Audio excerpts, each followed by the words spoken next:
Okay, I think we're running. You remember everything? There's a video camera there being taped. I work for the judge. Yep. Yeah. Don't work for either side. The two sides may see the video to report things like that, right? Okay. Okay. How was it last night? Did you sleep okay? Yeah. Reasonable dinner? Tacos. Taco. Yeah. Is there a regular menu rotation so you can kind of... No, they don't give us a menu, and it's usually different. So it's not like Friday is pork chop day or something Right. like that? They don't have Italian night or whatever. Okay. Any thoughts about the things we talked about yesterday? Nope. Things that I may have missed or misunderstood or that you wanted to add about yesterday? No. Today, I suspect that we will work long enough so that we don't take a lunch break. Okay. It's not going to go 6 or 7 hours the way Dr. Gerd did, but I suspect we'll go for 3 hours or so. We'll take a break to change the media in the camera, and then maybe go another hour or so, and that'll probably be it. All right. Okay. Looks like you had a shower this morning. Yep. Shower.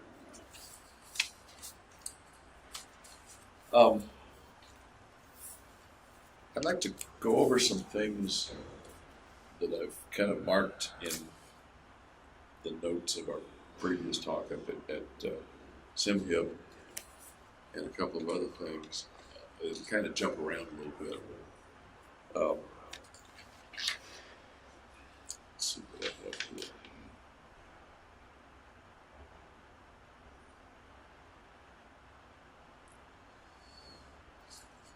You said you may not have said it directly to him, but Dr. Metzner has noted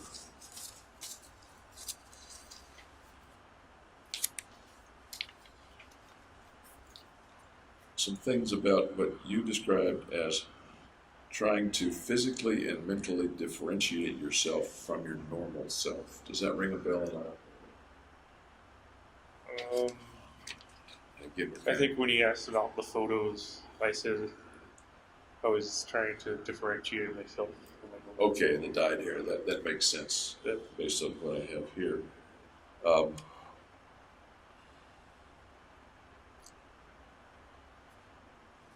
You apparently used the phrase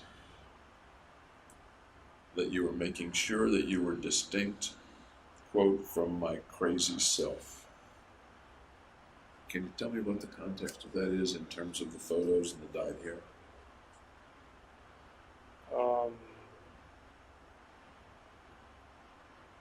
I'm not sure the context. Okay. You were talking about protecting your normal self because, quote, the other me did everything. He said this protection worked because I can blame it on the possessed James. Right, so the contact lenses I had were called possession lenses. That was their brand name or their model name, wasn't it? Just their characterization. A characterization of it. Was that like in the way you would order them? They are possession lenses, Yeah, they or is call that a them, phrase that you give to? No, they call it possession lenses. Gotcha. How about the phrase, I can blame it, and I think we're referring to the killings. I can blame it on the possessed James. Right, so I transfer the blame to this kind of crazy self with me. Okay. And I think you're referring to the way that you were thinking before the event, around the time you were creating the notebook and things like that. Is that your understanding too? Yeah, it's Okay.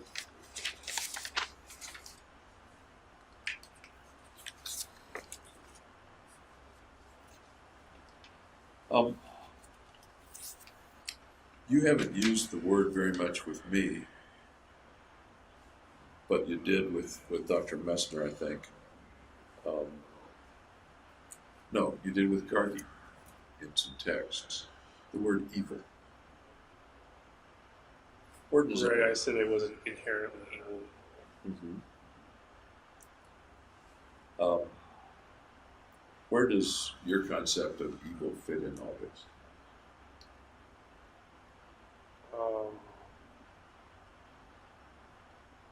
Well, killing people is considered evil. Considered evil by Everyone. everyone, to include you, or not?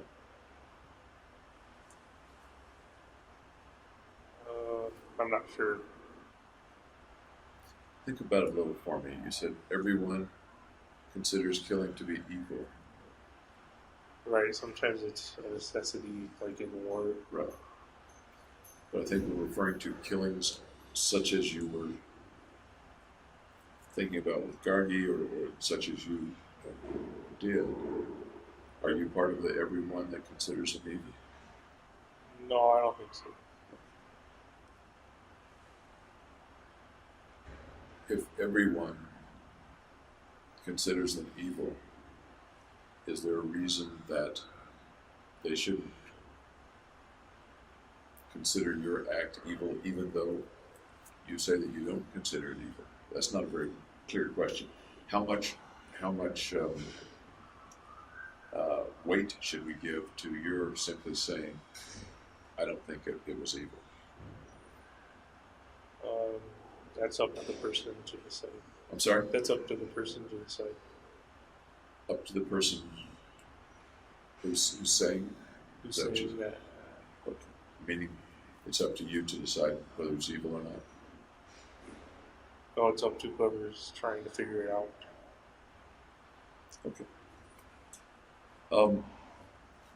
One of the things that you said to Gargi in the interaction, I think it was back in late March of 2012, was that what you feel like doing is evil. That is the act. What I feel like doing is evil, so can't do that. And you were referring to, in your words, kill people, of course. At that time, at least what you said to Gargi was what you were contemplating doing was evil. It's considered evil by society. Well, you said to her that it's not just considered evil, you said it is evil. And I'm wondering, there are a lot of reasons that you might have said that to her. Is that the way you felt about it when you said it, as far as you can remember? I guess so. And it was a long time ago, and it was in a particular context, I understand that. Okay.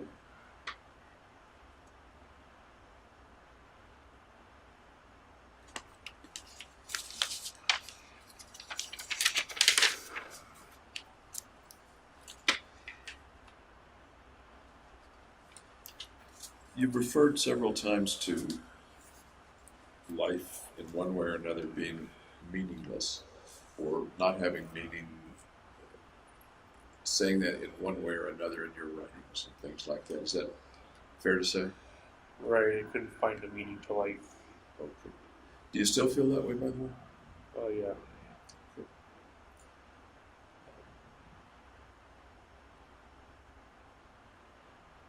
When you were texting to Gargi, you said, if there's a meaning to life, and you take that away from other people, you have prevented their purpose. So you're making it conditional, if there's a meaning to life. But it sounds like, at least in that interchange, you're considering that there might be a meaning, and taking it away from other people prevents their purpose. Does that make sense, or Yeah, am I misunderstanding? no, that makes sense. Okay. You say a little further down that if you take away their purpose, quote, it still makes my life more meaningful. Right, it's kind of back to that value system. Okay. And okay, that helps because you haven't really clarified what the meaning might be, but one of the things, correct me if I'm wrong, is the value system, the human capital value. Right. You're talking, okay. And you're kind of looking at me like a deer in headlights, and I don't know whether you're following or whether I'm being clear or not. Can you help me out with that? Well, if they have a purpose, you kind of absorb that purpose when you kill them. And do you think, sitting here today, do you think they have a purpose? I don't know what the purpose is. Do you think they have a purpose? I'd say no. As you were thinking about it 2 or 3 years ago, so far as you recall, at that time, did you think they had a purpose? Even if you didn't know what it was? Could be. I don't remember though. Fair enough.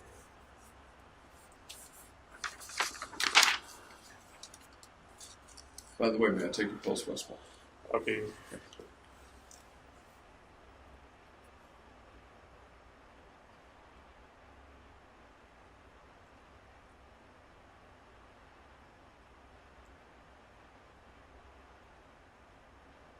Thank you. Oh, I'm sorry, I keep kicking you. That's the second time I've done that.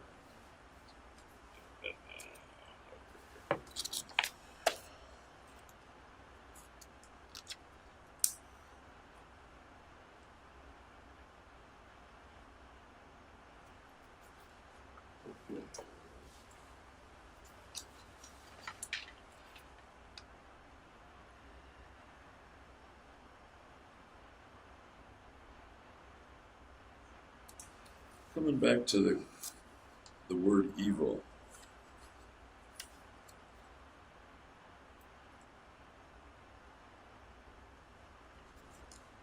you referred at least once with Dr. Metzner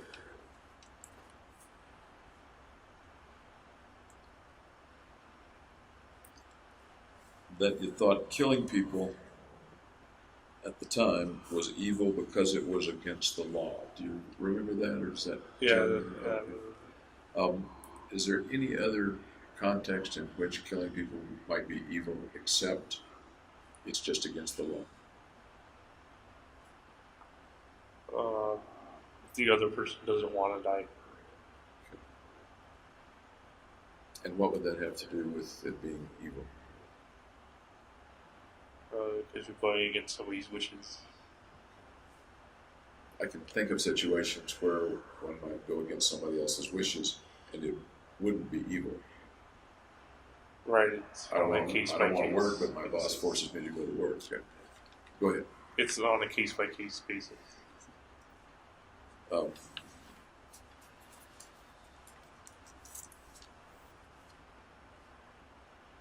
Talk to me about morally evil. Killing people in the context that we're talking about today. Talk to me about morally evil. What's there to talk about? What comes to mind? Something that's against the law. And if you do it, then it's morally evil. I'm sorry? And if you do it, it's morally evil. That's kind of circular, though. What you talked yesterday about your view of morals in one way, moral relativism. Right. That is, what's moral is what you think is moral, and what's immoral is what you think is immoral. Am I paraphrasing that reasonably? Pretty much so. Okay.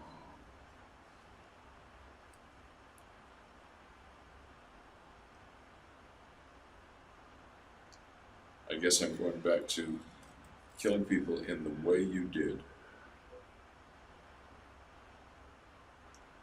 Can you talk to me about it in a context of evil, or does that simply not apply? No, because it wasn't malicious.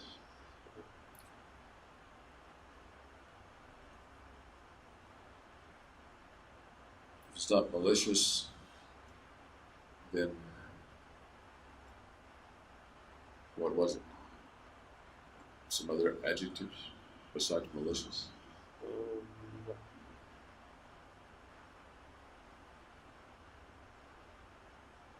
I don't know. I think you used the word necessary at some point. Does Yeah, that, to complete the mission, yeah. okay. If it wasn't malicious, was it benign? No, it was still harmful. Harmful? Okay.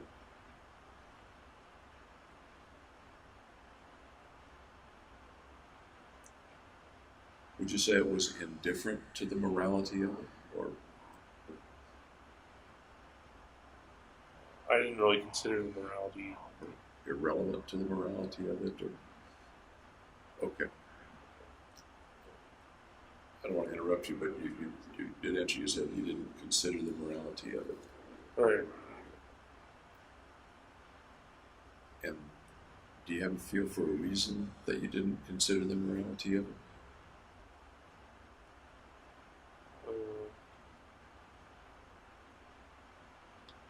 It just wouldn't. It didn't matter morally. Didn't matter morally. Okay. You spent lots of time preparing, lots of time thinking about it Right. in one way or another. Does it make sense that other people might think about it in terms of morals, or evil, Yeah. or mattering, or something? Okay. Would they be accurate in thinking about it in terms of morals, or evil, or in mattering, the lives mattering? It's all subjective in their opinion.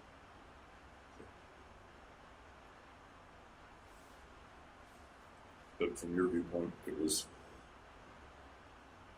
simply not something that came to mind. Right. Yeah. Okay.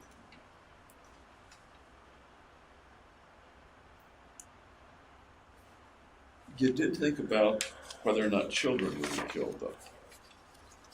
Did you think about that beforehand, or just afterward?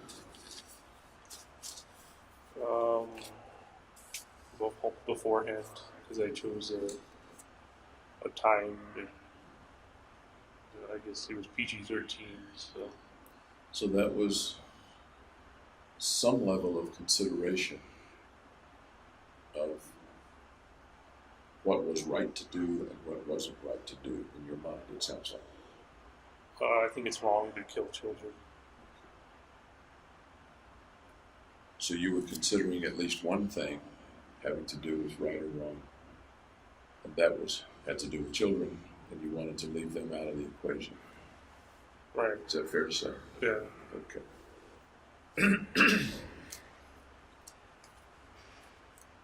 I may have asked you this some time ago. If you kill children, do you still get a point for that death? Yeah, because their lives are valuable too. Do you get any more for killing a child because of perhaps the increased potential or something like that? Not by the system I do. Okay. But you get the credit, if you will, for killing them. But they're the only group of people that you've mentioned so far anyway, for which, in the balance of whether I get the point and whether they matter enough for you not to want to kill them. Is that fair to say? Right, yeah. Is there any other group of folks that, in some way or other, matters, maybe with regard to right and wrong or your moral thoughts, matters enough that you would not or do not want to kill them to get their point? No. Any particular cutoff for when the child becomes grown up enough to kill? I'd say 12. 12, okay. Were you thinking like that, do you think, 2.5 years ago, or is that something that you kind of thinking about right now? It was kind of after the fact.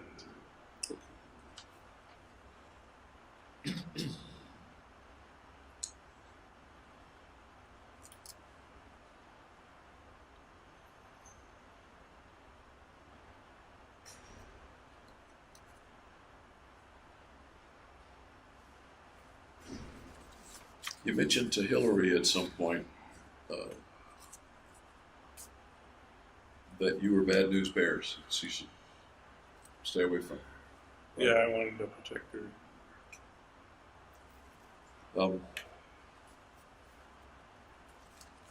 I know it's sort of an off-the-cuff phrase, but what does it mean that you thought of yourself as bad news bears, or were you just kind of saying that as a matter of conversation?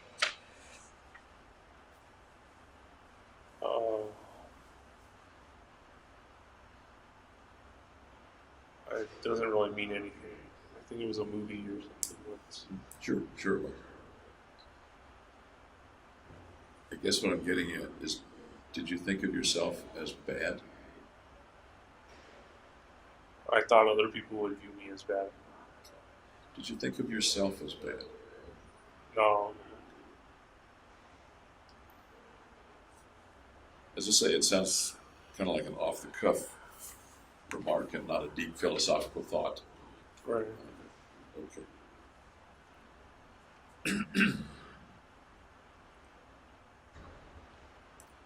Here's something I asked about a little earlier, actually. The pictures that the people sent you, almost all women, sent you, some of which you put up on your cell in the square. Right. I think you mentioned to me that they sent those pictures because they were supportive of you. Yeah. Any other reason that they sent you those pictures that you could think of, or that you thought of a couple of years ago? Well, if they like me or not. Okay. How did they know about you? Through media coverage, I think. Through media coverage. Do you think any of them were responding to your internet dating, the adult friend finder? Yeah, I think so. Okay. That was also one of the reasons. Tell me how many, all of them, or a few of them, or maybe one or two, knew about you from there. At least a couple, because some said they were on Match, and that they had like a match with me or whatever. So some specifically mentioned that. Yeah. Okay. Do you know how long, and you may not know this, how long your profile stayed up on those sites or on Adult Friend Finder? I know they took them down. I don't know when. Maybe it was up a week. Okay. A week since the shoot. It was up for a while beforehand too. The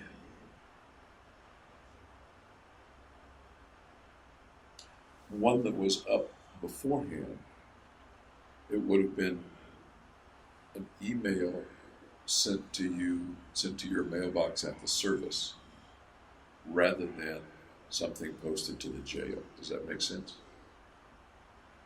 Yeah, I don't remember getting any emails. Okay. How many of those services did you try, or did you join? Match.com and Adult Friend Finder. Okay. There was an indication that you canceled your subscription, but it may not have been to Adult Friend Finder. You canceled at least one of your internet subscriptions that had to do with women. Do you remember that? Yeah, I think it was XXXmatch.com. Okay. So that was another kind of match deal that was a little more. Another dating site. Yeah.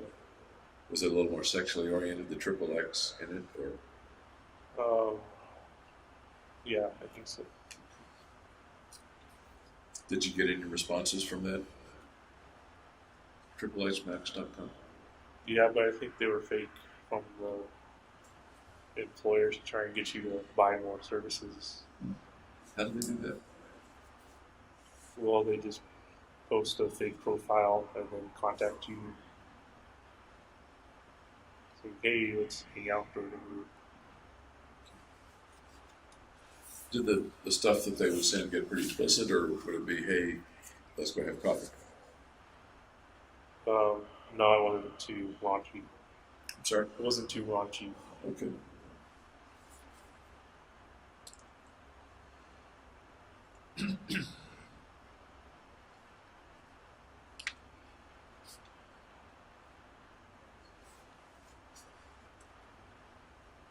You said to Dr. Messner at some point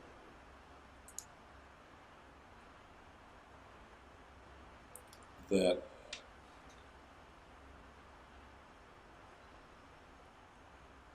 one of the things you couldn't talk to Dr. Fenton about was that you were buying weapons and that you thought you were crazy because killing people is crazy. Do you remember that general? Yeah. Okay. And that I wanted to be locked up. Right. Part of me didn't want to do the mission. I think we talked about that a fair amount, about what part of you wanted to be stopped or controlled or locked up, what part of you didn't. Right. Yeah.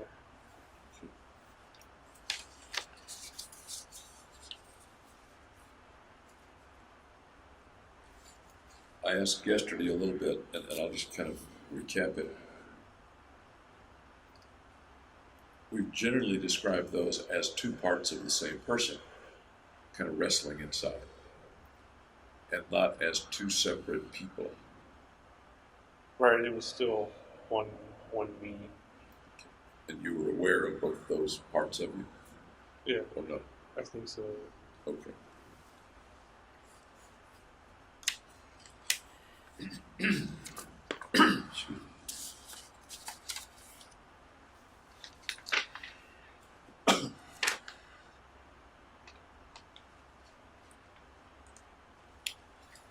We've talked a fair amount about your thoughts that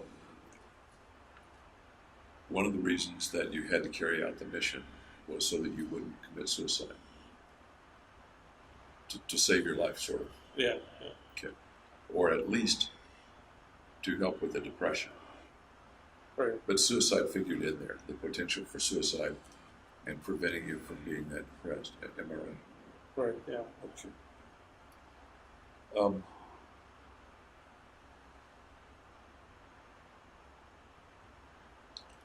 Tell me about the concept of trading other people's lives for yours.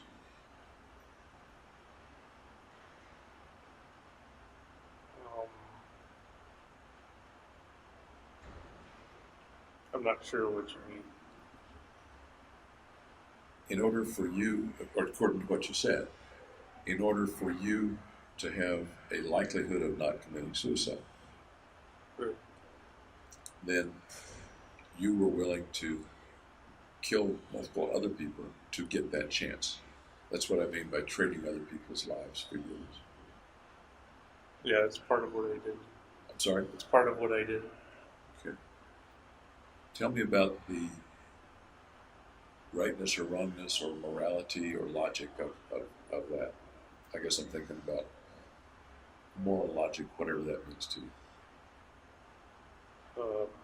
Just that it was necessary to do what was in my best interest.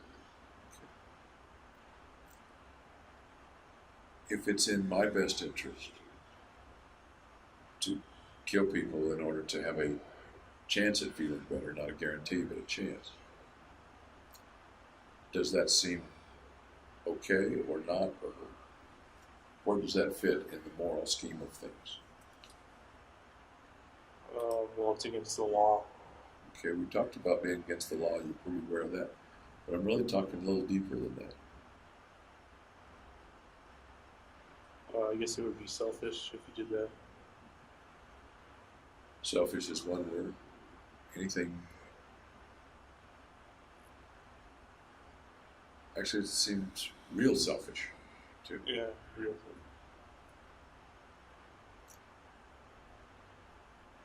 It almost sounds, and I'm not saying that it's the same, but like I want a thrill, and killing you will give me a thrill, so it's okay to kill you in my mind. I know you didn't kill for the thrill of it. Yeah. At least I don't think you killed for the thrill of it. No. But it sounds like there's something I want, and it's okay for me to kill you because I want it. I'd say it's something I need Okay. as opposed to want.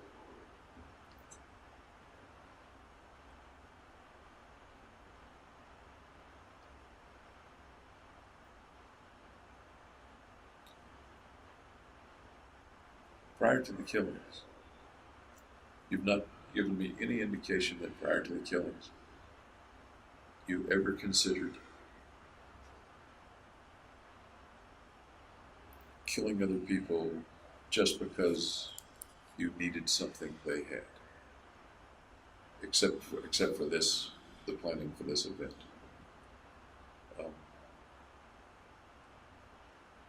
You've not struck me as that selfish, except in this instance. Okay. Does that make sense, or that's kind of a vague statement, I guess? No, it seems to make sense. At another point,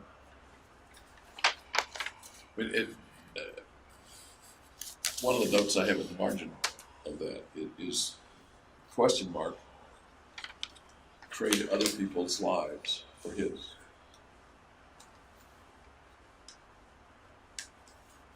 At the time, did that sound like a reasonable trade? Yes. Does it still sound like a reasonable trade? Yeah.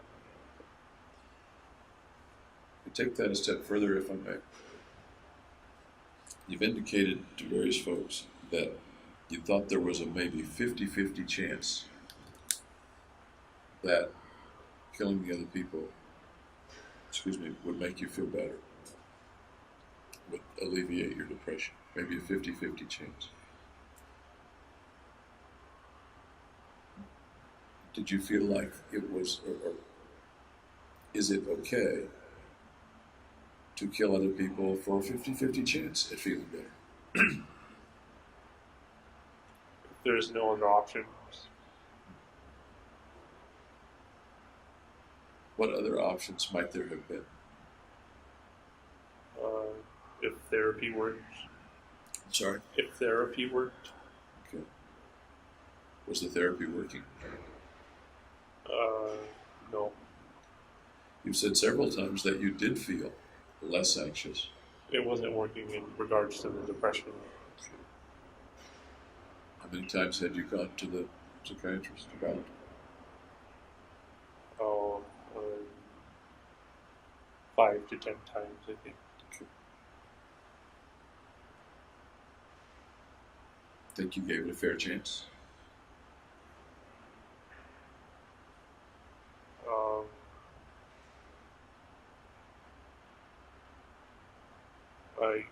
There was kind of a misunderstanding that they didn't know I was depressed, but I thought they knew I was depressed.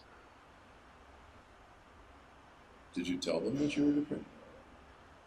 No, what happened was I got the sertraline and I looked it up online and saw that it was for depression. So I thought they were treating me for depression. To be fair, you weren't telling them everything. Yeah, I held back Yeah. a bunch of stuff.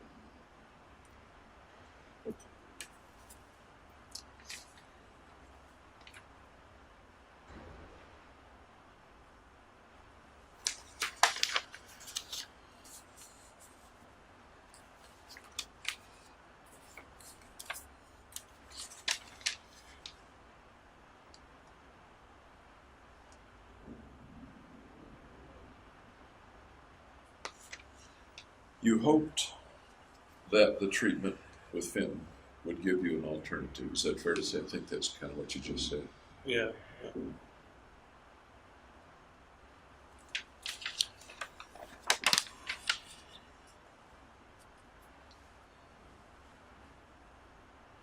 Why would it have been helpful to have an alternative? Here's what I'm thinking as I ask that. if there's not much that's morally wrong with killing other people for this purpose, to make yourself feel better, or to bring yourself more value, why would you bother to hope that Fenton might be able to change that? Because if she could cure me, then I wouldn't need to be isolated in jail, in prison. Okay. You've jumped from the need or wish to kill people to isolation in jail.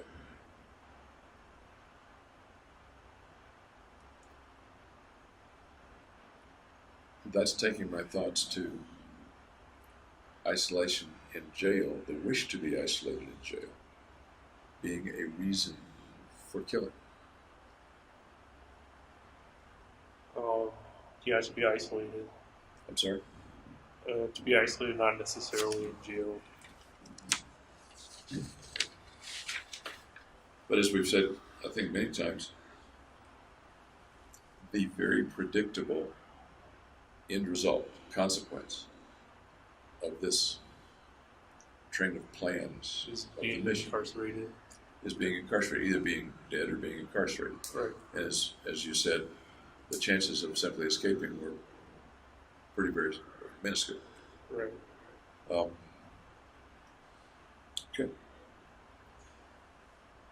Let me shift gears again. I want to talk with you about the phrase dysphoric mania again. Dysphoric mania. I don't think you ever brought that up with Dr. Fenton. I don't see it in the notes. I don't recall seeing it in the notes. But you described that as one of the things that you're pretty sure was present Right. during that period for a long time. Tell me again what dysphoric mania was to you, what it felt like. Well, that goes back to the feelings of hyperspeed and invincibility. It was like the manic symptoms. Okay. But all the while I was still depressed, so it was dysphoric instead of euphoric. About how long was it that you had those periods of what you're referring to as the dysphoric mania? I understand they came and went. Sometimes, I think you said 2, 3, 4 times a week. Do I remember that right? It sounds right. Okay. Over what period of time did you have those episodes? I think until I started the antidepressants or anxiolytic, and then it was only depression and not mania anymore. Let me see if I understand you right. It started with the prescribing of the antidepressants and the anxiolytic? No, it ended. Ended with it. Okay, so that's about where it ended. Right. And roughly when did it start?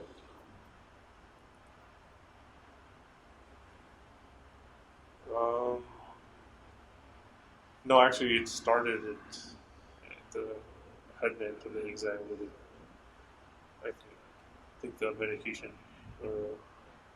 caused me to go manic sometime. You think the medication caused you to go manic? Or in a dysphoric way? Yeah.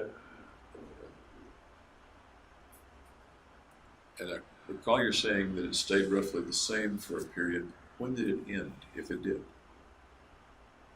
Well, I don't think I'm manic anymore, but I'm not sure what time it ended. Okay. Did it continue until the shootings, at least? I'm not sure. Okay.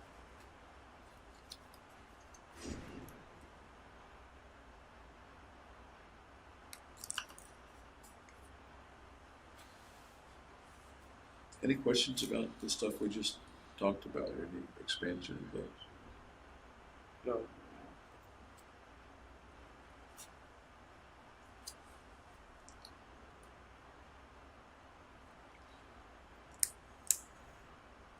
I'm reminded that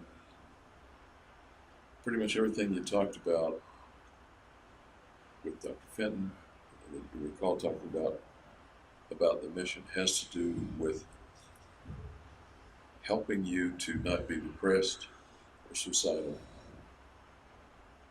and bringing the value in other people to you, which also would help you to feel better. Right. There's little or no mention of the hatred of mankind business that we've talked about a bit, unless I ask for it, unless I specifically ask about it.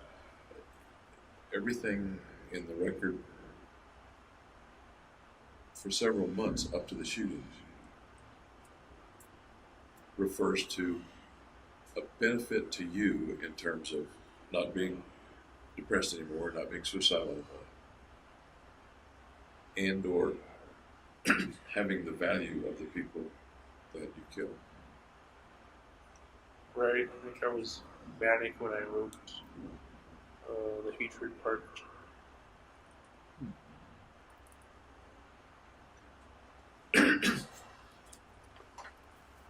You have talked to several people about the hatred part at other times in your life as well, but you're talking about when you wrote the hatred part in your notebook. No, I didn't generally share it. I think I said it to Ben once. Okay.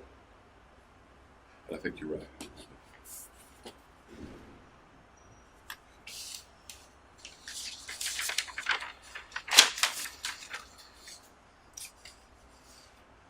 I'd like to go now through some questions I had about the time we spent together at Simca.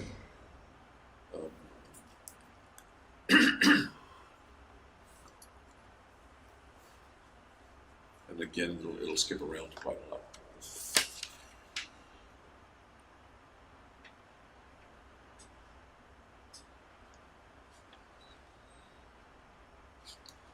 We've talked a lot about your relationship with your family, about your family supporting you while you're here. At one point, you said that one reason that you'd like to stay alive is because it would hurt your family if you were dead. Yeah.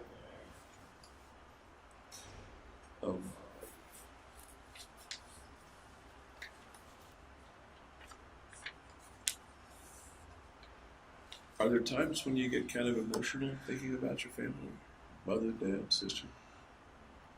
No, not really. Not even when you're by yourself? In the cellar at night? No. I think you mentioned that occasionally you get a tear in your eye. I've not seen you come close to tears. It's not always unusual, but we've talked about some very emotional subjects sometimes. Have you I think closer to the incident, I was more emotional. about the incident or about other things? No, not about the incident. Just closer to the incident, I was more emotional towards my family, that they cared about me and stuff. When you say close to the incident, do you mean close after the incident? Yes, after. Okay. What do you make of it not being, the closeness not being so emotional now? Well, it's kind of accepted the way things are.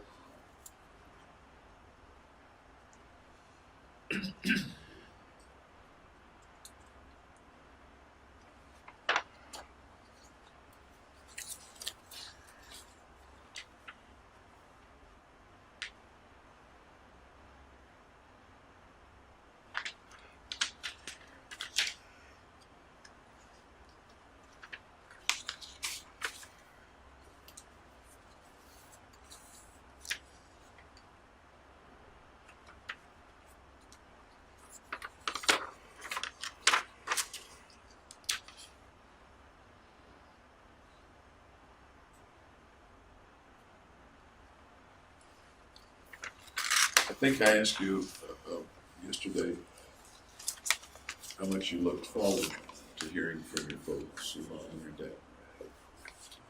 Let me ask you again, if I may. How much do you look forward to it, think about it, versus, oh, a letter appeared and my lawyers gave it to me? No, I'm happy when they send me letters.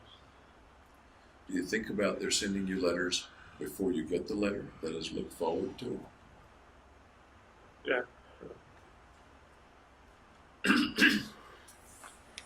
If they miss a week, or if the letter is a bit late, does that trouble you? No, it's kind of an erratic schedule because they don't. My lawyers don't bring them every week. They might bring 2 or 3 on a certain day. We know that Chris doesn't write to you. Would you like for her to write to you? Would you prefer it or not?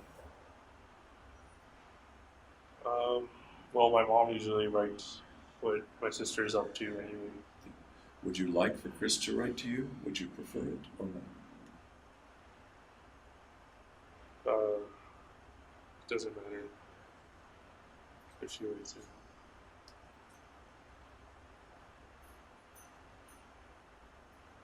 That sort of sounds like she doesn't matter. How she thinks about me doesn't matter. Whether I'm in her mind doesn't matter. Whether I'm in her thoughts doesn't matter. Is that close or not close? Not close.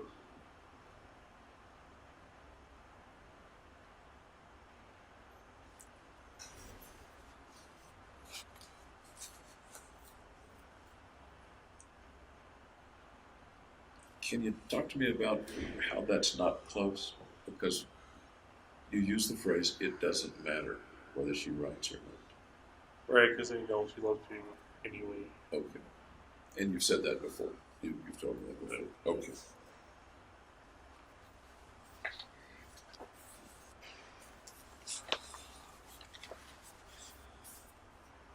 If I know someone loves me, whether they write to me or not, I still might like to hear from them, prefer to hear from them versus not hear from them. Right, if I had a choice, I would want to hear from her. Okay. With the choice you want. Okay.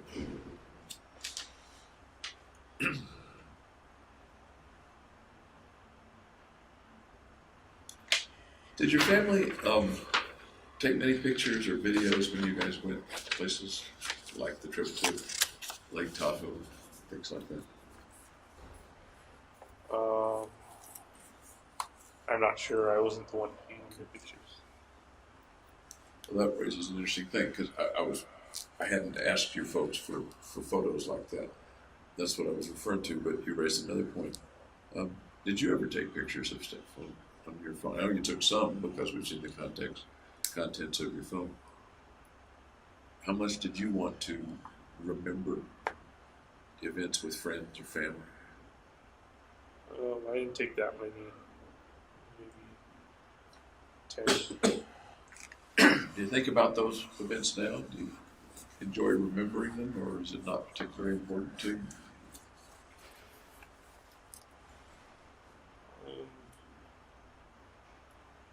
I don't know. Think about it a bit. Do you think about those times? Are they important to you or not important to you at this point? We're talking about family vacations. Good times with family, good times with friends. Yeah. The pictures aren't important. It's what they represent was important. Do you think about what they represent very much? The good times with family, good times with friends? It's a fond memory. How much do those memories come up in your mind? Maybe once a day.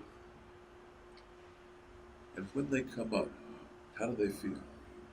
How do you feel? Reminiscent. Can you expand on that a little? What do you mean? How do you feel when those fond memories come up? That those were happy times in my life. How else does it make you feel that those were happy times? it also makes me remorseful that I won't have new fond memories either. So you anticipate not having, I think you said, any new fond memories? Oh yes.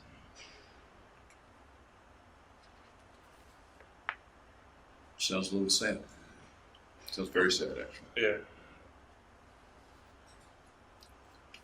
Might you tear up a little when you're by yourself?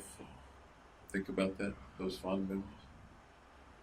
I used to, not anymore.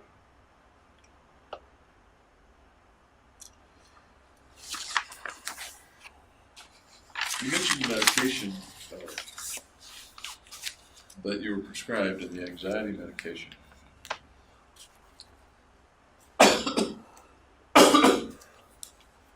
I saw a note, or actually, my assistant typed that you'd taken Xanax, and I don't recall your mentioning Xanax.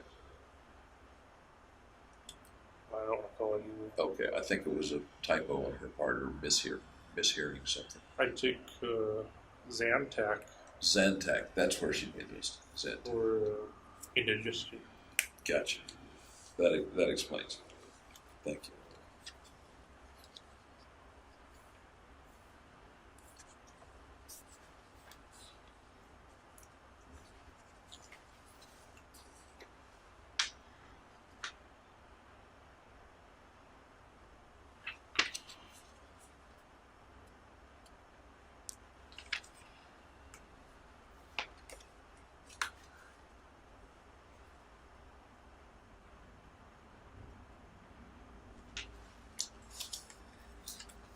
We talked a little bit at one point about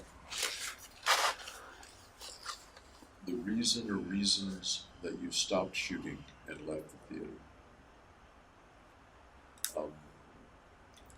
Can you reiterate for me a bit, why did you stop? I felt I'd shot enough people. And the other was the weapon jamming. Those are the two things that I recall as well. The weapon jamming, and you couldn't unjam it easily. Right. And you felt that you'd shot enough people. Although you still had a handgun and many rounds Right. with you. Did you feel that you were in danger? No. Okay. So that wasn't part of the reason that you left at that point? No. Do you remember how you left, the process that you went through when you said, in one way or another, I'm going to leave now? What happened?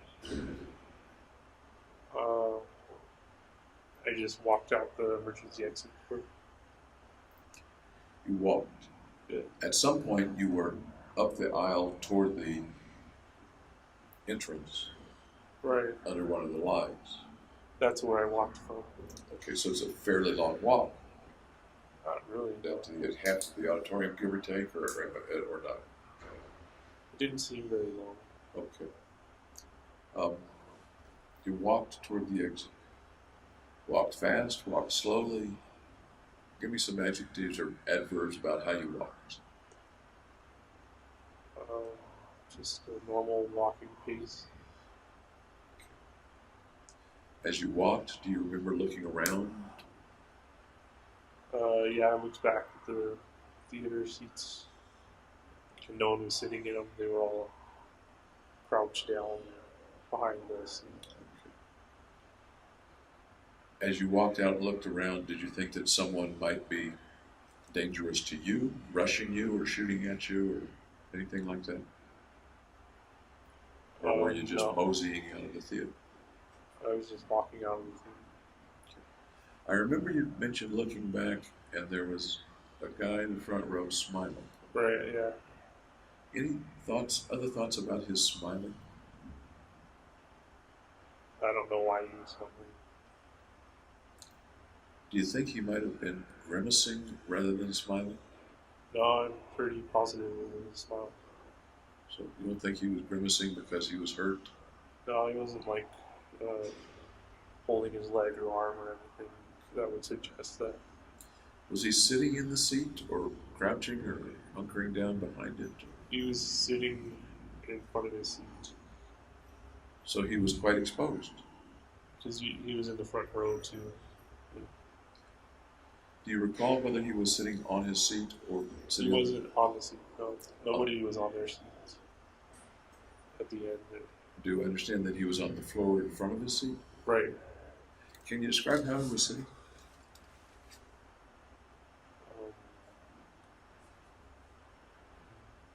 Just with his legs to the side, kind of leaning against the seat. What makes you think that he wasn't wounded? He wasn't. It didn't look like he was in pain at all. But he was pretty exposed. Right. Yeah. Did you think about shooting him? No. What do you make of that? That it probably would have been really personal to shoot a person who's smiling at you. So from the time you started walking, did you fire at all on your way out? No. Did you have your handgun out, or I had the assault rifle and I was trying to put a magazine in it. was the handgun in your hand as you walked, or do you remember? No, it was in my belt. In your belt.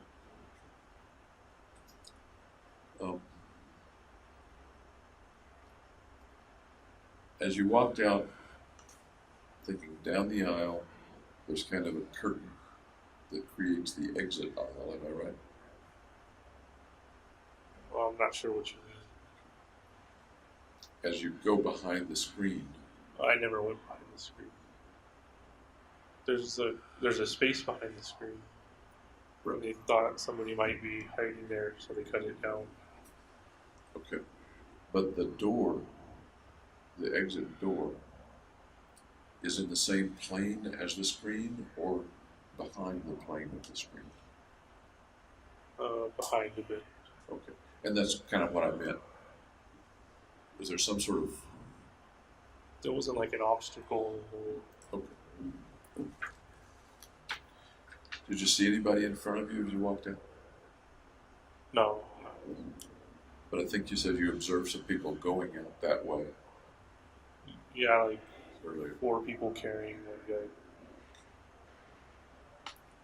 Any idea what happened to that guy or to those 4 people?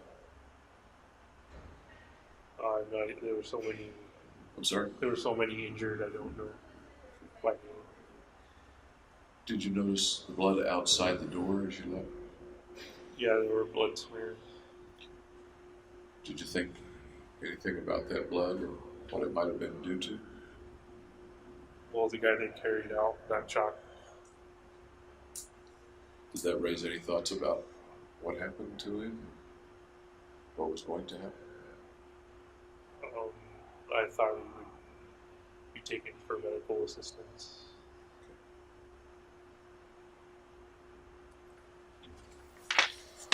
Then when you got outside,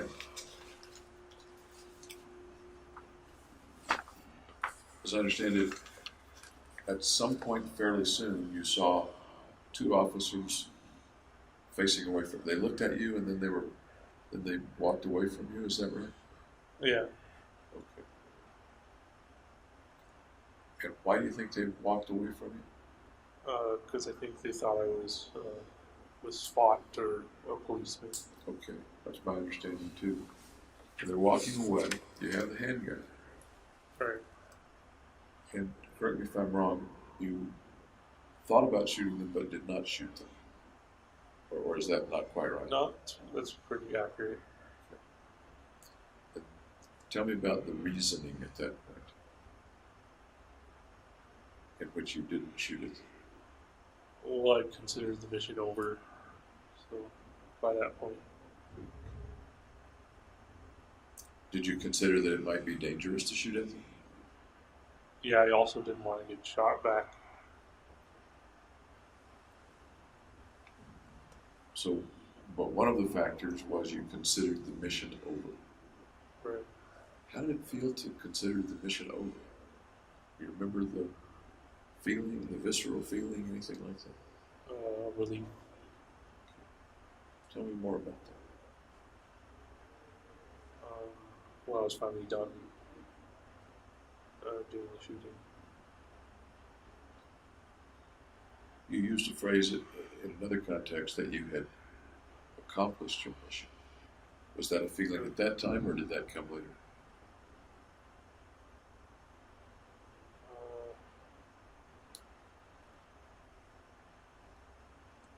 I'm not sure.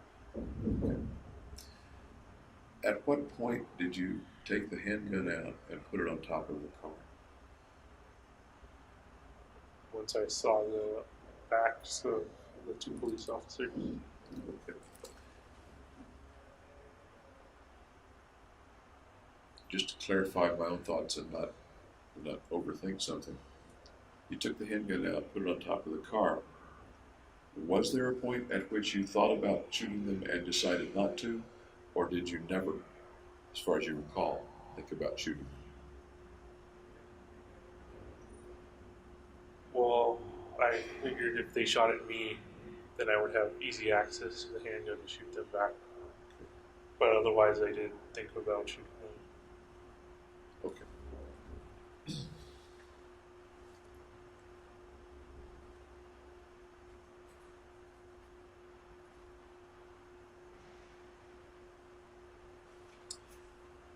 You talked about having some trouble studying, trouble focusing on your studies in January, February of 2012. And when we talked, you attributed that to being depressed. Do you recall that conversation or that thought?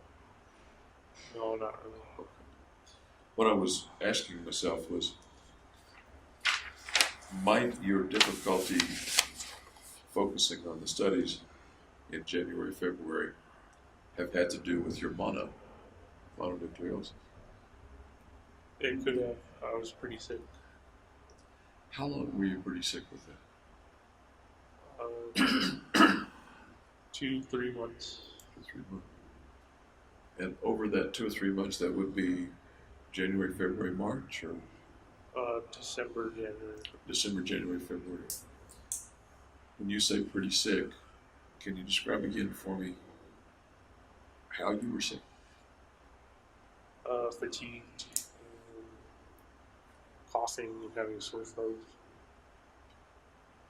Were there very many days when you couldn't go or didn't go to class or lab? No, I went to every class and every lab. Every class and every lab.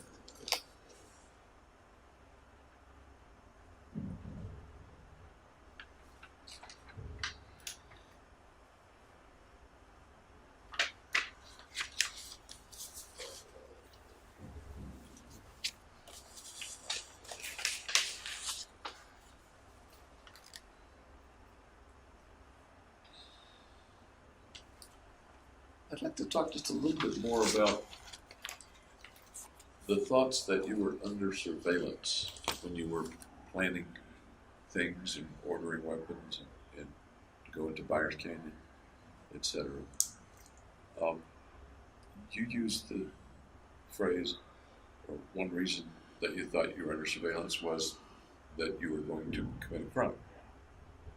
Right, I think if you're doing something illegal, you probably become more aware of police around you. At the time, not as you think about it now, with perhaps a bit clearer head, at the time, do you think you were just hypersensitized because you were planning a crime, to use your word? Or do you think you were... I think there was some paranoia. And tell me what you mean by paranoia.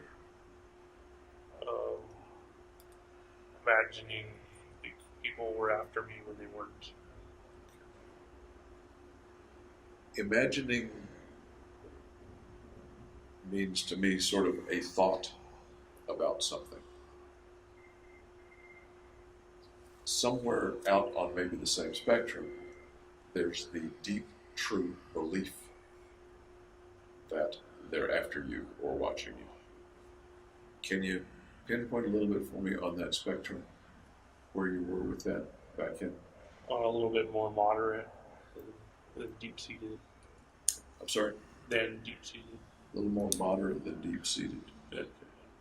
Did you do anything to combat the possibility of surveillance? I closed all the blinds in my apartment. Anything else? No, Did you keep the blinds closed all the time or close them some of the time? all the time. And by closed, the blinds are down and the slats are... So nobody can see it. Yeah. Okay. When, for example, did you do the dark tinting on your car windows?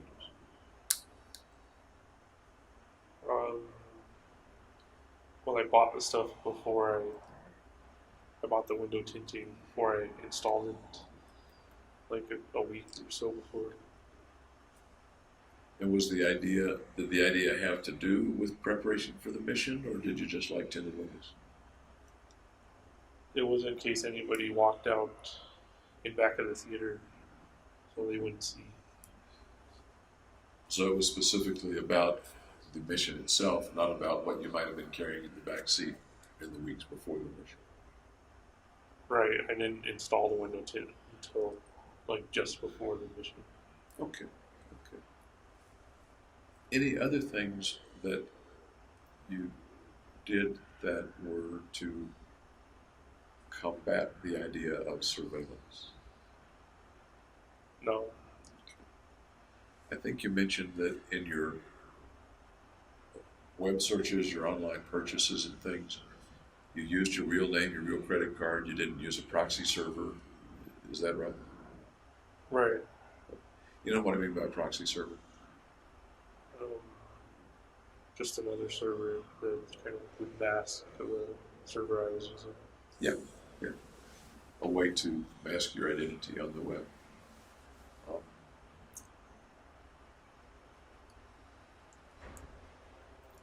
Did you ever see around your building, for example, cars that you thought might be there to observe you, or FBI, or law enforcement? Or...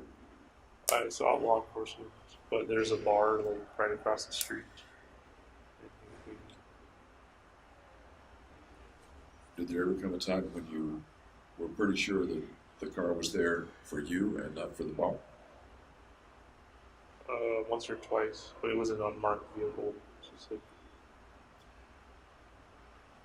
When you say an unmarked vehicle, yeah, it wasn't your typical cruiser. It was all black. kind of a Crown Victoria with spotlights or something?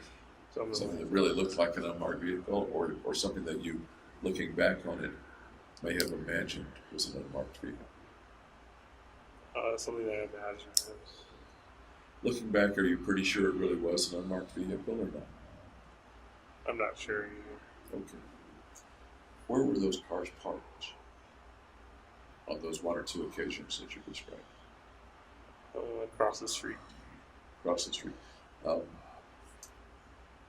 Relative to your apartment,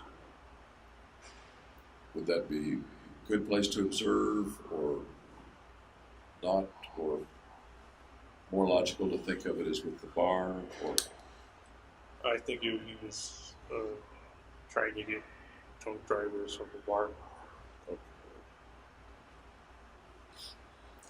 I'd probably ask this as well, but you use Byers Canyon as a place to practice. Right. And that's 2.5 hour drive. Well, 2 hours at 2 the rate hours. I drive. Okay. Any particular reason that you wanted something that far away? No, I went to it mainly because it was unsupervised. Okay. And I remember you mentioning that. When you were firing the weapons, I've asked you before, and I'd like to ask you again, actually. What was the feeling when you first fired the weapons there, later on when you fired the weapons, how did it feel to shoot those weapons? It felt routine. Routine? Yeah. Even the first time? Yeah. There wasn't any special emotions attached to it. You fired lots and lots and lots of rounds. Right. I mean, really thousands of rounds. Yeah. Unless you were there for many, many hours, you probably fired, at least some of the time, very rapidly. Is that fair to say? Yes. Yeah. As you're firing the rounds, what position were you in? What physical position were you in? Standing up. Always standing?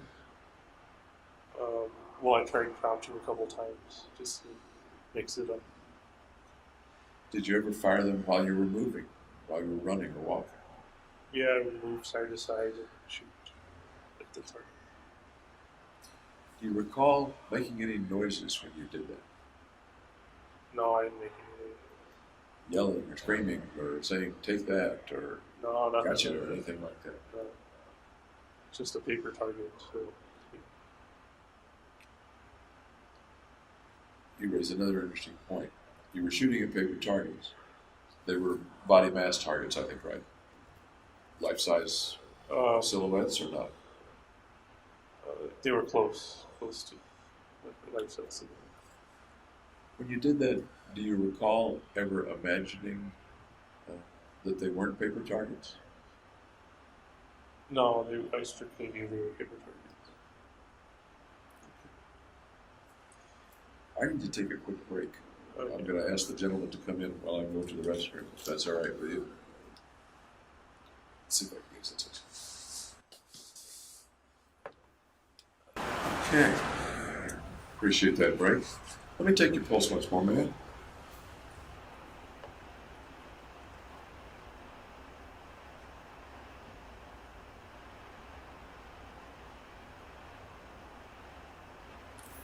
Thanks.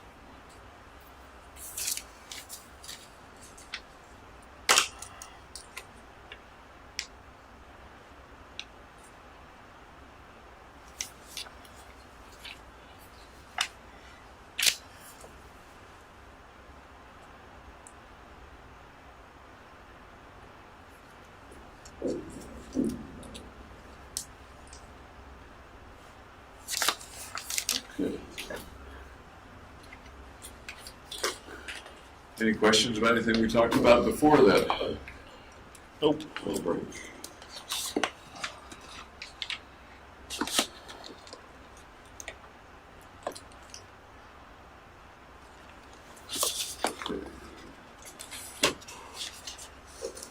Continuing then to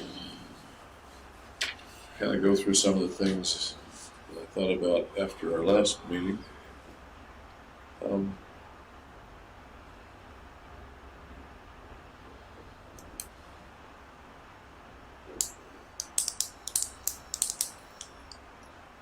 We've talked a bit about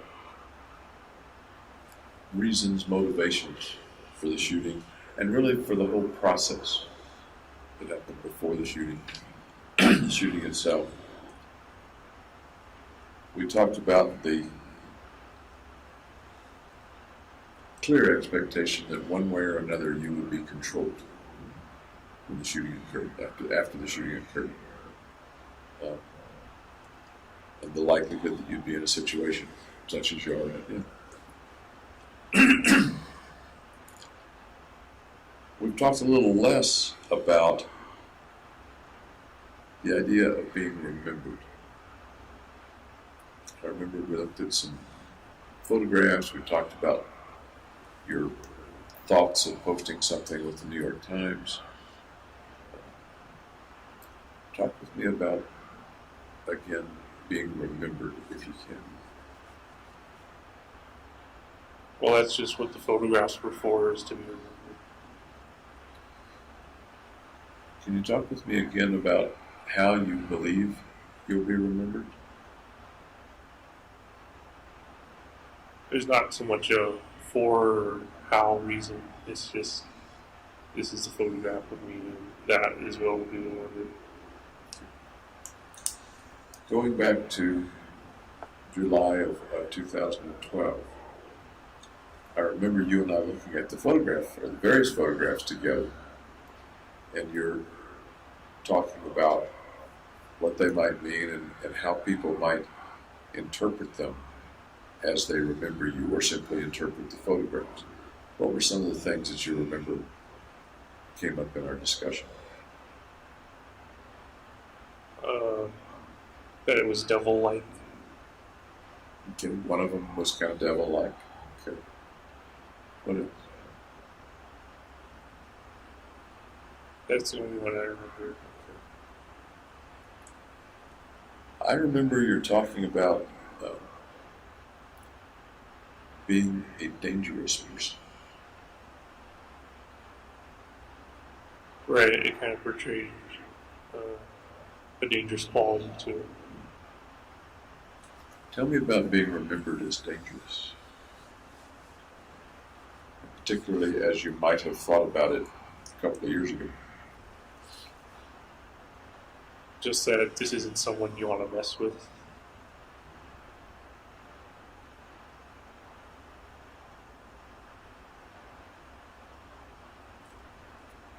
What does that bring to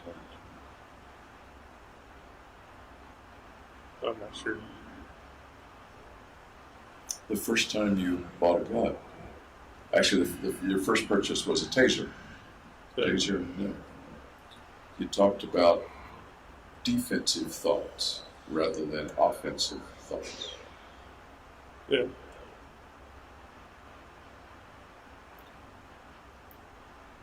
You're in a position, in a situation now that have, in another way, something to do with not wanting to be messed with. And we talked about fantasies that you might be killed. Right, yeah. But I'm really referring to back in June, July of 2012. What kind of a person doesn't get messed with? Tough guy.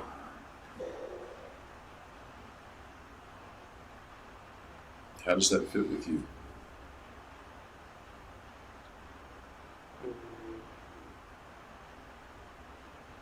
Well, they were kind of frightening pictures. How does that fit with you, Jimmy Holmes?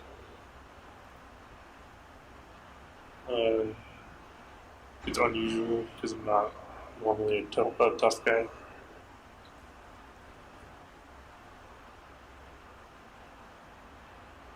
Go ahead.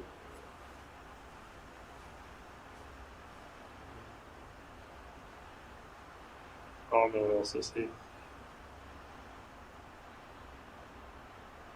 That usually doesn't get you off the hook with Franks. Yes. We just remain silent until you say something. I may not do that to you here, but that you're not a tough guy. Not normally a tough guy. Not normally a tough guy. In what context or situation are you a tough guy? In the context of the shooting.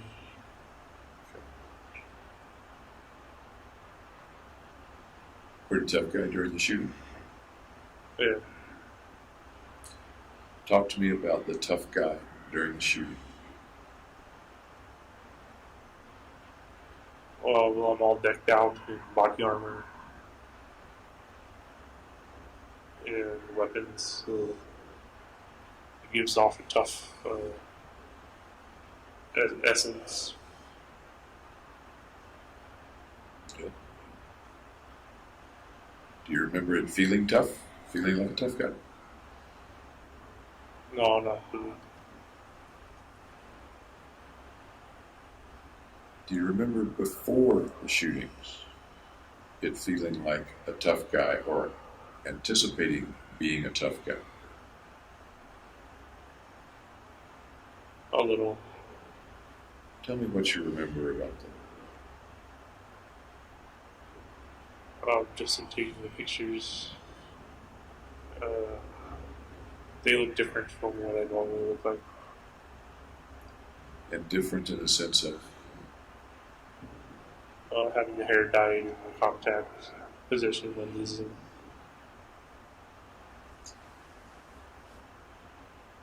the regalia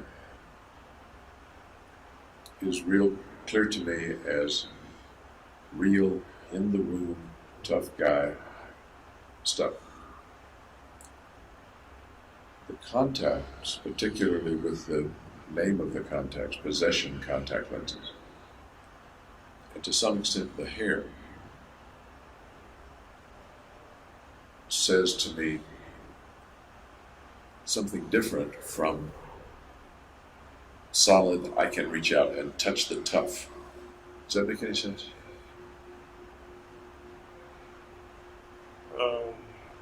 A little. What are the possession lenses, or what they represent, or what they felt like, better yet, what they felt like? What does that have to do with tough guy or not tough guy, or with something else?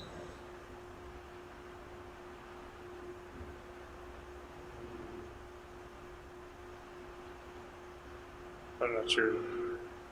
What comes to mind?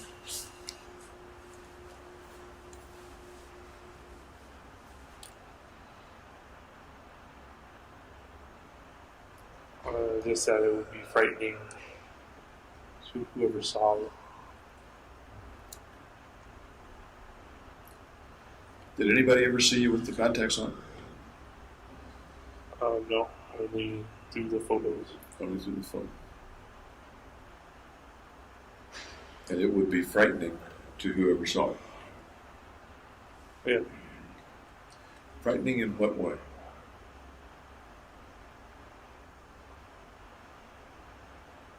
In a frightening way. Possession brings to mind, to me anyway, occult, mysterious. The armor, on the other hand, brings to mind physical, tough, can't get through it. So yeah, the lenses are more psychological toughness. Okay. Where does the hair fit in? Or was it just a fluke kind of, I'd like to dye my hair, I want to change things? Yeah, I didn't really have a reason for dyeing my hair. Looking back on it, when Ben dyed his hair, he says, I just wanted to change. He's dyed his hair many times, he said.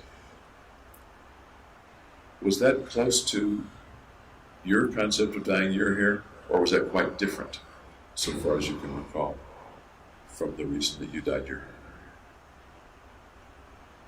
Well, it certainly was a change, because I never dyed my hair before. Do you remember having anything in mind about dyeing it, or about the color itself? Well, red suggests bravery. Okay.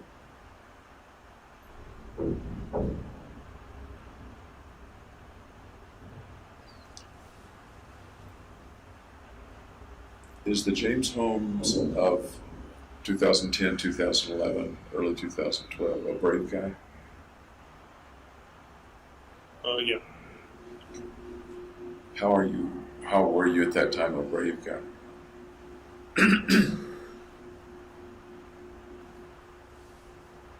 Well, I was moving to a new state in a new area. I'm sorry, I I was didn't. moving to a new state, and I was doing new things.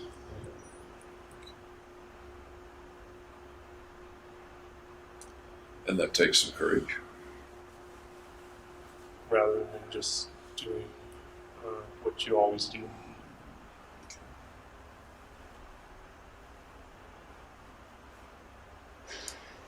Was the James or the Jimmy Holmes of 2010, 2011, early 2012 a frightened guy, a scared guy? No.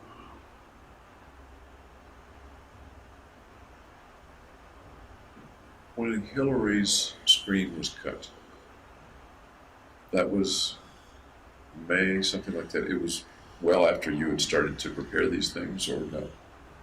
When Hillary screamed? What are you referring to? Somebody tried to break into her place. Oh, okay, yeah. Like they cut it with a knife. Okay. I think I remember the time, the chronology of things. That was before I bought the first handgun. Okay. You had bought the taser and the knife, but not the handgun. Is that your memory? I'm not sure when I bought the taser knife. But they were before the handgun, right? Yes. Okay.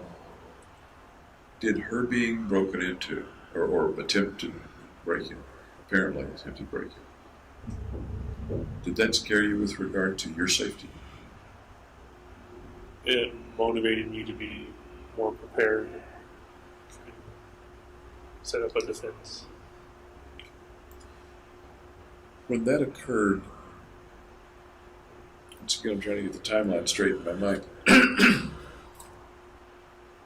Was that around the time you guys, the short period in which you guys dated and hung out together? Or was that before you started hanging out together for a short time?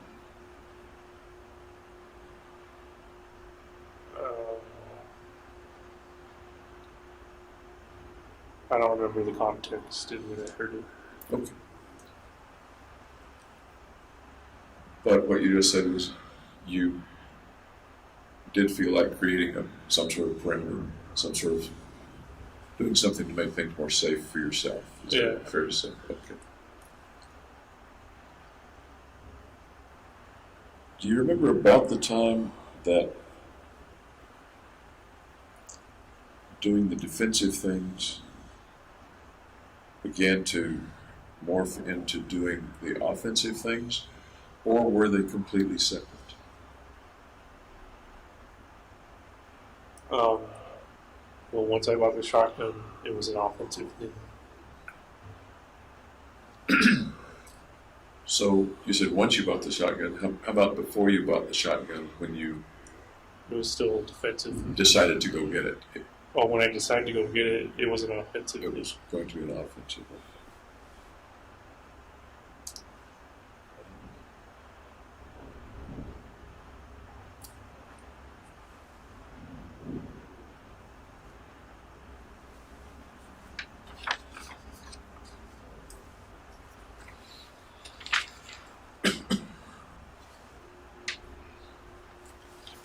We talked a bit at SimHip about some of the people in your family that have passed away. Not very many folks have. I think both your grandfathers. And grandmothers. Can you talk a little more about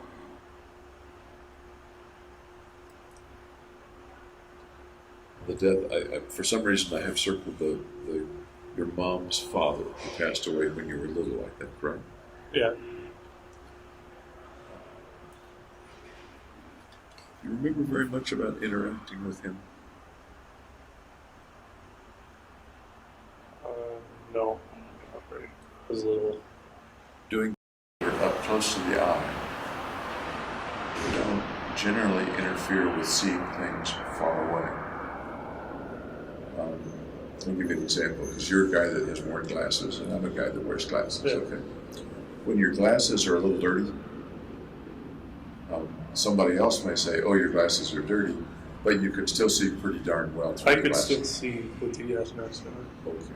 But because it was darker inside than outside, it was hard to focus. Okay. You had the gas mask on before you went back in. Right. You could see to open the door, things like that, to get back in. Yeah, so it was maybe a partial obstruction. Okay. Fair enough.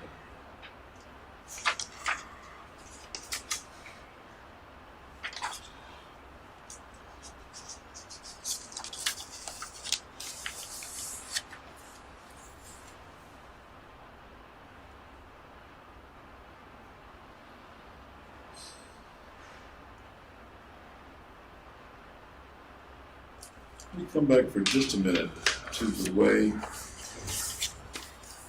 you might have wanted to be remembered. I'm not talking so much about now, but the way you believe you wanted to be remembered at the time of the shootings or just before the shootings. Can you talk a little more about that?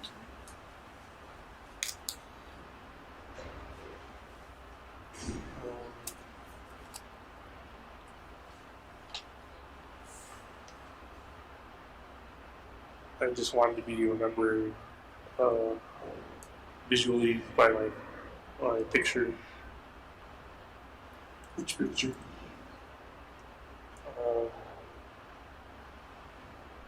Any of the ones that were on my phone. One of the ones, or a couple of the ones, were headshots of you with a sort of, not sure how to interpret it, devilish or impish or whimsical look, looking at the incendiary with the fuse, holding the gun, things like that. Another one was of, I'm trying to remember, wasn't there one of you in most of the regalia? Or Yeah, it was one where I was wearing the coat and the vest. Okay. So which is the one that conveys, if it is just one, which is the one that conveys the way that James wanted to be remembered, the James before the shoot? I think the most powerful image was the one where I was holding the gun in front of my feet. Holding the gun in front of your face. Yeah. And that would convey to somebody 5 years from now what? Just that they would remember the picture, and that was James Holmes. That was James Holmes. And what was James Holmes in that? They don't need to remember like that. Or I'm sorry? they don't need to remember anything extra. Just have a memory of the face.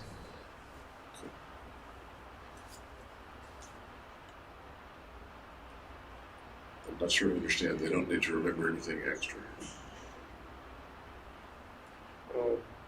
Yeah, all they need to remember is that's what James Holmes looked like. Looked like. So having people remember what you looked like, not forget your face in a sense. But there's a certain attitude to that picture. Yeah. Want them to remember that attitude as well. They don't have to. But I mean, that was the one you picked of the various pictures that had slightly different attitudes. All of them had some of the equipment in them. I guess if they want to remember that, it's with it, they can. You're not saying that they would remember the picture of you with the poster of the woman behind you.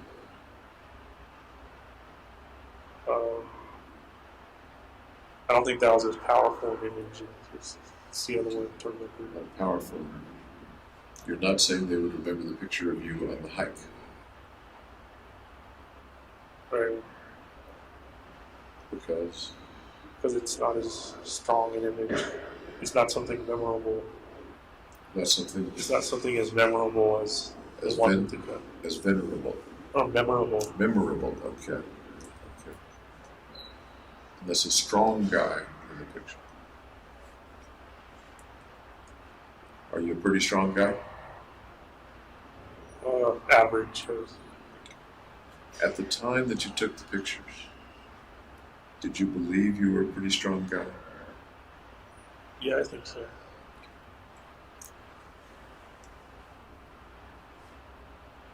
Let me spin out a couple of thoughts. One is, I'm a strong guy, and that's why I'm taking this picture of me as a strong guy. That I want people to remember me as a strong guy. Another line of thought would be, I'm not such a strong guy, but I can make them think I was a strong guy and make them remember me as a strong guy. If I take this picture. I'm sorry? I don't think that was. I don't think that was it. No. Why would they remember your face anyway? Because it's unusual to have dyed hair like that and contact lenses. You're more likely to remember something unusual than something mundane. The elephant in the room, of course, is the shooting as the thing that they will remember and attach the picture to the shooting.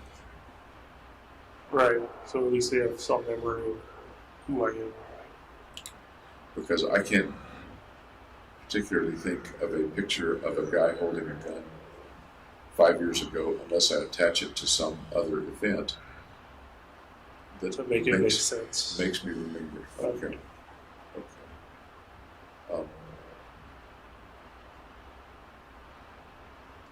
So my mind goes to, it was a strong guy that killed these people.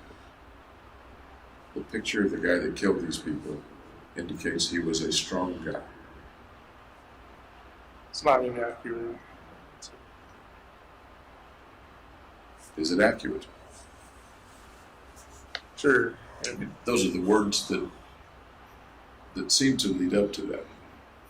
The words you've used seem to lead up to, here's the picture. The reason I remember him is that he's the fellow that killed the people in the theater. And the picture shows a strong guy. So James Holmes, the guy who killed the people in the theater, must have been a strong guy. Is that a train of thought that... I'm not sure if strong is the word tied to it or not. Okay. And again, there's a danger that I'm putting too much of my association into it. But the place that my mind goes with it is that people are not remembering James Holmes as a weak guy or a mediocre guy. Right, yeah, I would say that's true. Is there anything wrong with them remembering you as a mediocre guy or a weak guy? Just that it wouldn't be memorable.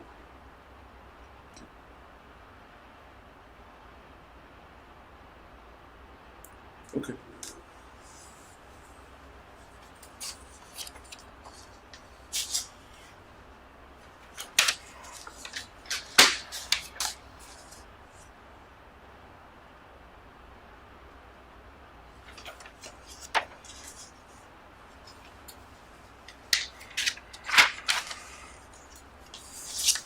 Go through just a couple more pages here.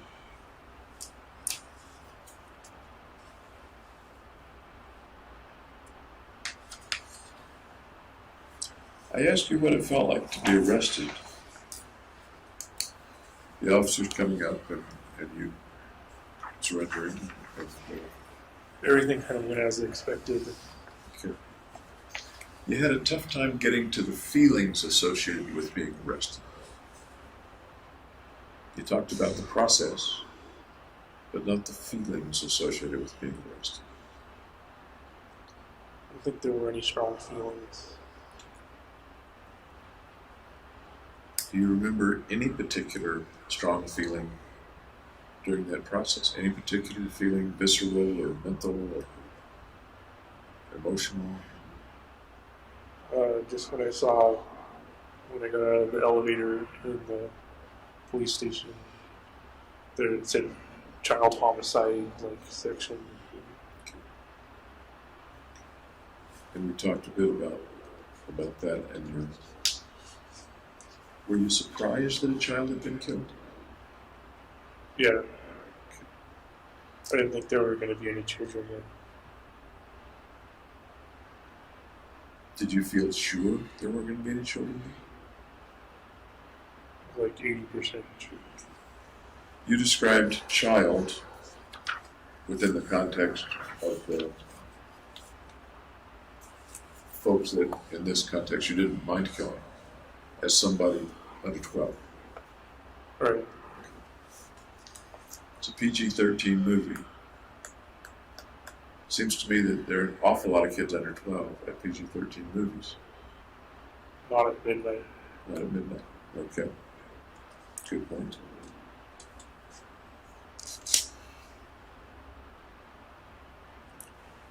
And we talked about, even had there been no children, the fact that the people who were killed were likely, some of them, to be parents of children. Right, I never considered that until you brought it up. Wasn't a consideration. That was not relevant or not considered or an indifferent factor. Okay, yeah. Okay.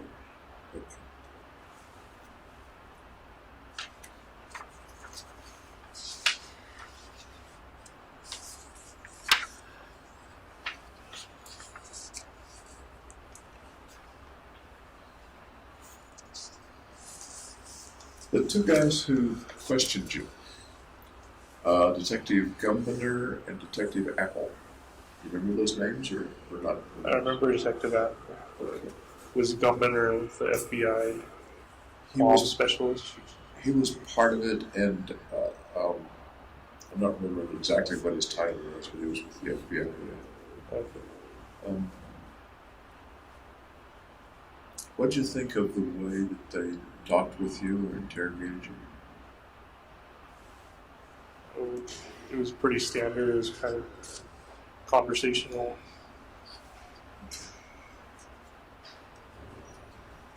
Were you surprised at any of it or upset by any of it? I was upset that they took a clandestine recording of the session without telling me. The time, meaning it was audio recorded or video? Audio recording. Was that the recording of when you were talking about, well, there was one point where they talked with you and then you invoked your Miranda rights. Right, like right away. There was another one where you were talking about the devices in your apartment. That's the one I was talking about. Okay. And it was, you were upset that they had recorded it. Well, I'm upset now because I didn't know at the time that they were recording it. Can you tell me more about being upset about that?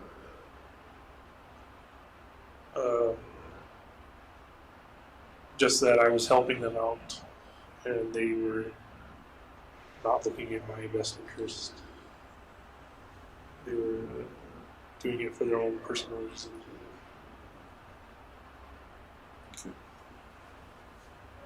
When they were interrogating you about the event, about the shooting, would you have expected that to be recorded?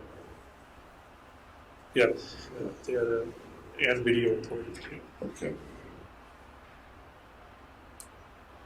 What do you remember about their style of interviewing you or interrogating? They would just ask me questions and I would answer them. Were they pretty smart about it or dumb about it or? They're all pretty standard. That's cool.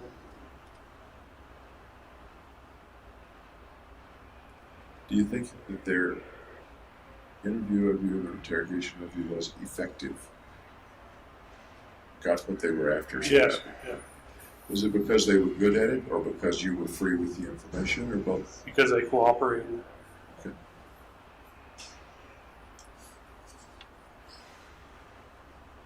You talked a little bit about your going to court.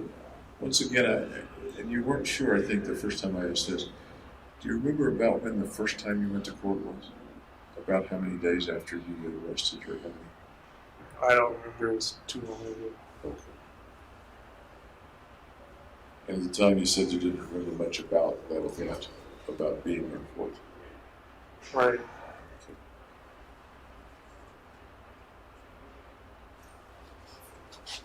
We talked about Dr. Woodcock seeing you.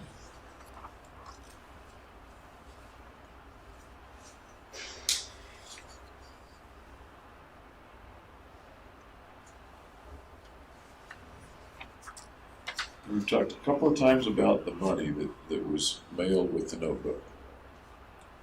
The several $100s and $20 bills that were burned at the edges. At one time you told me that you burned the money because you wouldn't have any use for it. Right. Once I got locked up or dead, I couldn't use any money.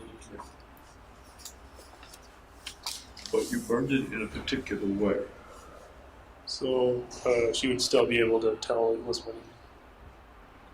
And the communication to her was what with the money? If I remember correctly, it was because I wouldn't have insurance, and it costed like $80 an hour for each session. So what were you telling her with the money? Um, that money was a problem. You didn't just send her the money, you sent it to her with the four corners of every bill burned off and the bills carefully plastered onto sheets, as I recall. No, actually, I just put it all in the back of the notebook. I think they might have done that in the sheets later. Okay, so you didn't take them down to sheets or glue them to sheets. No, they were just loosely leafed. Okay, thank you for clarifying that, because I wasn't sure about that. What did the burning the edges mean, if anything, as part of the communication to Dr. Fenn?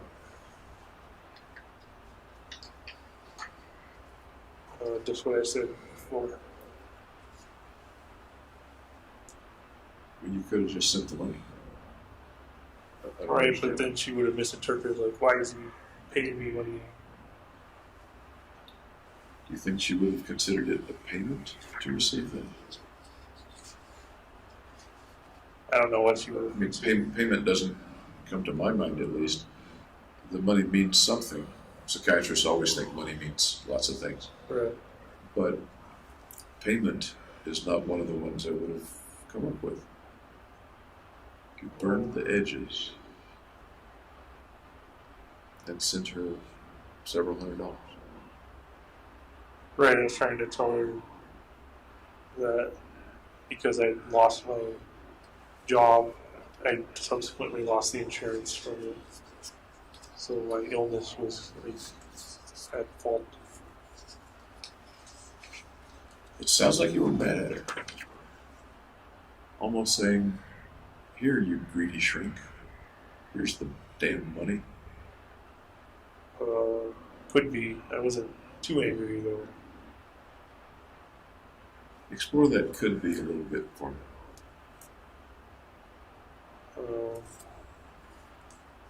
Well, it is kind of a mean thing to do to send her a notebook of all the information she didn't collect and for the money, which is the reason why.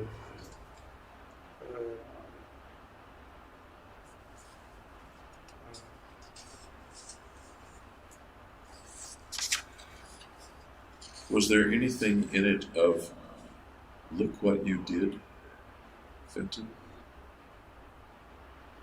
A little bit, yeah. Tell me about that. Well, it's kind of similar to like that emoticon I sent her when she messed up my prescription. When you sent the emoticon, one of your impressions or one of your thoughts was that it might have frightened her. Yeah, she misinterpreted it as me hitting her instead of it being a blow with the face that she couldn't remember my name.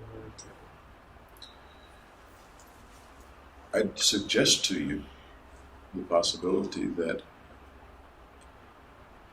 at least part of the emoticon was an angry thing.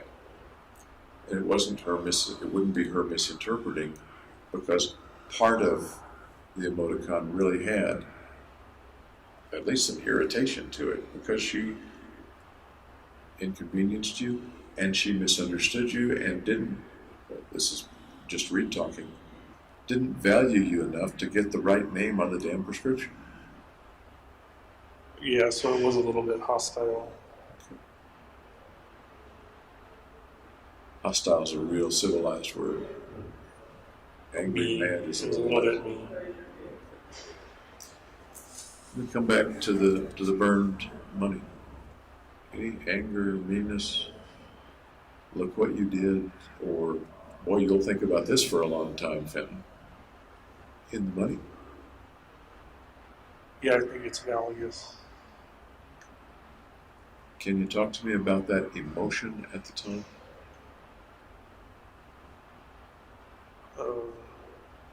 Just that I was showing her what I was doing wrong, or showing her what she did wrong. Tell me what you might have been showing her that she was doing wrong.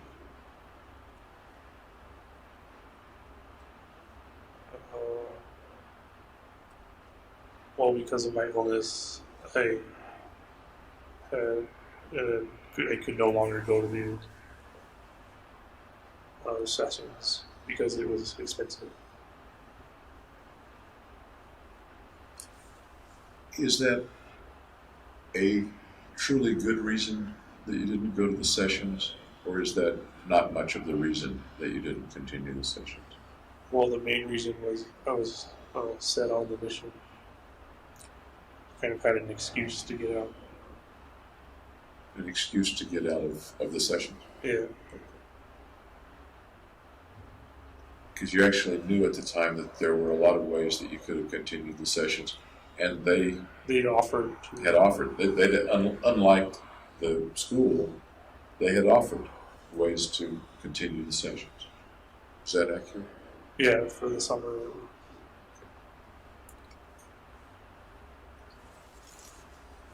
I can't think of much else to ask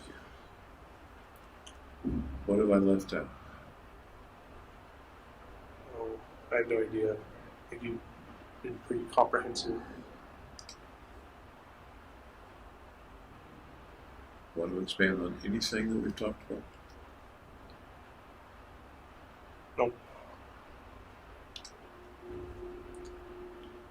If there's anything that you want to communicate to me through your lawyers at any point, you're welcome to tell them, hey, tell this to Reed, and they will do that. All right. I suspect we won't talk again, at least not for some time. It's possible if I come back for a hearing or something that we would talk again. But I think I have everything that I need to do my task. Once again, I'll wish you what I wish everybody I see, and I hope whatever happens is fair. Okay. Okay. All right. Read, read, read, read, read, read.